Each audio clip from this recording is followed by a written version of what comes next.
দোল খেলায় আগে একটা পাগলামি ছিল। দোল হতো দু প্রকার। প্রথম দোল হচ্ছে খোলদার খোল দোল, আর দ্বিতীয়টা ছিল বুড়া না মানো হোলি হ্যায় দোল। খোলদার খোল দোল ছিল বিশ্বভারতীর মেয়েদের দোল, যে দোলটা তারা ইউনিফর্ম পরে শাড়ি পরে সুন্দর করে সেজে রিহার্সাল দিয়ে লাইন দিয়ে খেলতো। আর বুড়া না মানো হোলি হ্যায় দোলটা ছিল যেটা আমাদের মতো সাধারণ লোকজনরা খেলতো। ওই বাঁদুরে রং, গোল্ড ডাস্ট, সিলভার ডাস্ট, হ্যানা ত্যানা ডাস্ট, এমনকি রাস্তা থেকে ডাস্ট কুড়িয়ে নিয়েও মুখে মাখিয়ে যে দোলটা খেলা হতো খুব সিরিয়াসভাবে, সেটাকে বলা হতো বুড়া না মানো হোলি হ্যায় দোল। জন্মভূমি সিরিয়ালে কবি বলেছেন, দিন বদলায় রং বদলায়, এবং দিন বদলানো রং বদলানোর সঙ্গে সঙ্গে দোলও বদলে গেছে দোলের প্রকৃতি। এখন কি ধরনের দোল খেলা হয় এবং দোলে কয় প্রকার কি ধরনের লোকজন দেখা যায় সেটাই আপনাদের বলবো। দোলে দেখা বিশেষ প্রজাতির মানুষজনকে আমরা কয়েকটি প্রকারে ভাগ করতে পারি। প্রথম ভাগ, কমান্ডো দোল প্লেয়ার মামনি। কমান্ডো দোল প্লেয়ার মামনিরা হচ্ছে তারা যারা সারা দিন দোল টোল খেলে ছবি ছাওয়া দিয়ে একাকার করলেও তাদের গালে কমান্ডোদের মতো তিনখানা আবিরের আঁচড় ছাড়া আর কিচ্ছু দেখতে পাওয়া যায় না। এরা খুবই এস্থেটিক এবং এরা খুবই সাবধানী। এরা জানে ঠিক কি করলে ছবি ভালো আসে। এরা দোলের জন্য ছবি খেলে, এরা ছবির জন্য দোল খেলে। দ্বিতীয় প্রকার, ঘূর্ণিকেশী মামনি। ঘূর্ণিকেশী দোল প্লেয়ার মামনিদের খুঁজে পায় শুধুমাত্র সুপার হিরোরা, যাদেরকে আমরা ডিএসএলআর ম্যান বলে চিনি। ঘূর্ণিকেশী মামনিদের দোল খেলার আগেই অনেক প্রিপারেশান নিতে হয়। তারা ইউটিউব চ্যানেল দেখে এবং বিভিন্ন চ্যানেল দেখে ঘাড়ের এবং মাথার ব্যায়াম শেখে, কারণ তাদের মাথা ঘাড় একসাথে বন করে ঘোরাতে হয়, এবং সেই কারণে যাতে ঘাড় মাথা স্ট্রং থাকে তারা যোগ ব্যায়াম করে জোর কদমে। তারপরে আসে সেই মাহেন্দ্রক্ষণ অর্থাৎ দোলের দিন।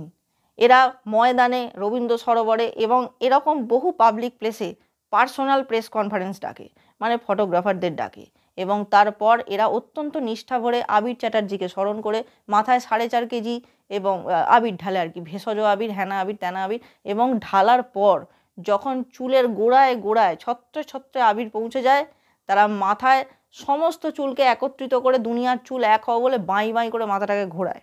লাল, গোলাপি, টিয়া সবুজ, বেগুনি ইত্যাদি কালারের আবির যখন চুলের গোড়ায় গোড়ায় পৌঁছে যায় এবং মামনিরা যখন ঝাঁকানাকা করে মাথাটাকে ঝাঁকায়, চুল ঝাঁকায়, তখন তৈরি হয় ছোট্ট ছোট্ট ধোঁয়ার বিস্ফোরণ। কবি ডিএসএলআর দাস এই ধোঁয়াকেই আদর করে তার চর্যাপদে মোশন ব্লার বলে ডেকেছেন। এর পরের প্রজাতি হচ্ছে এস্থেটিক দোল প্লেয়ার। এস্থেটিক দোল প্লেয়ার হচ্ছে তারা যারা ঠিক খুব একটা দোল খেলবো বলে দোলটা খেলে না। এরা বড়ই গ্রাম্য, এক্ষেত্রে ইনস্টাগ্রাম্য, অর্থাৎ এরা শুধুমাত্র ইনস্টাগ্রামের দিকে চেয়ে দোল খেলেন। আমরা ছোটোবেলায় ছেঁড়া জামা, 3-4 বছরের পুরনো জামা যত্ন করে রেখে দিতাম, আমাদের মায়েরা যত্ন করে রেখে দিত, কেন? যাতে সেগুলো পরে আমরা একটা দিন দোল খেলতে পারি। কিন্তু এখন যারা এই ইনস্টাগ্রাম্য দোল প্লেয়ার, মানে যারা এস্থেটিক দোল প্লেয়ার, তারা কি করে? তাদের একটা ট্যাগলাইন আছে দোল খেলার, সেটা কি? খেললে হবে, খরচা আছে। দোল খেলার জন্য এরা অনেক প্রিপারেশান নেয় এবং অনেক টাকা ইনভেস্ট করে। মেয়েরা সাদা দুধের মতন শাড়ি পরে কিংবা চুড়িদার পরে চিকনের কাজ করা, এবং ছেলেরা নয় চিকনের কাজ করা সাদা দুধের মতো পাঞ্জাবি পরে, আর না হলে সাদা ধবধবে টি শার্ট এবং ব্লু জিন্স অবশ্যই পরে।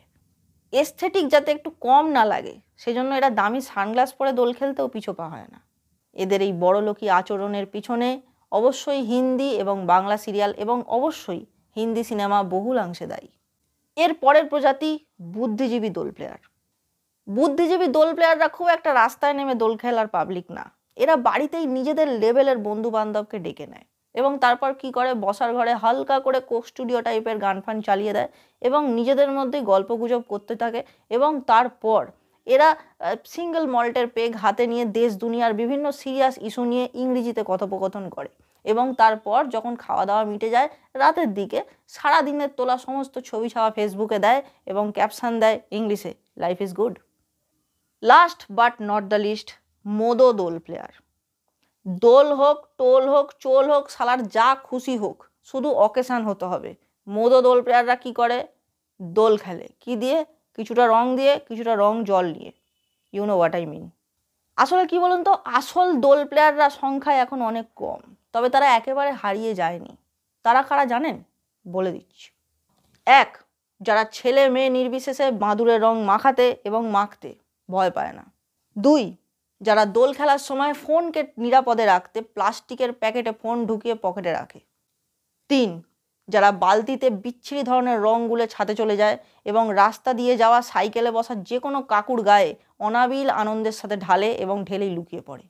এবং 4, যারা বন্ধুর গালে বাঁদুরে রং মাখিয়ে খুশি হয় না, বন্ধুর দাঁতও বাঁদুরে রং দিয়ে মাজিয়ে দিলে তবেই তারা খুশি হয়। দোল নিয়ে বহু ক্যাটাগরির বহু লোকের সম্বন্ধে আমি বললাম। আপনারা বলুন তো আপনারা ঠিক কোন ক্যাটাগরির আন্ডারে পড়েন, বা আপনাদের কোনো চেনার লোকজন আছে কি যারা এই ক্যাটাগরির আন্ডারে পড়ে? তাদেরকে মেনশন করতে পারেন বা তাদের নিয়ে আলোচনা লাগিয়ে দিতে পারেন, কমেন্ট বক্সে হুলস্থুল ফেলে দিতে পারেন, কোনোটাতেই কোনো আপত্তি নেই। চ্যানেলটা সাবস্ক্রাইব করবেন আর ভিডিওটা যখন দেখবেন দেখার মাত্র একটুখানি লাইক টাইক করে দিন, সেরকম কোনো অসুবিধা নেই। আর হ্যাঁ, বন্ধুদের মধ্যে হোয়াটসঅ্যাপে চালাচালি করতে কিন্তু একদম ভুলবেন না। আর সবথেকে last but not the least কথা, দোল নিরাপদে খেলুন, কুকুর বেড়ালের গায়ে রং দেবেন না। আপনাদের সকলের দোল, হোলি সমস্ত কিছু খুব ভালোভাবে কাটুক, খুব সেফলি কাটুক, খুব সুন্দর কাটুক। এই ছিল আমার আজকের ভিডিও। খুব তাড়াতাড়ি ফিরবো নতুন আরেকটা ভিডিও নিয়ে, ততক্ষণের জন্য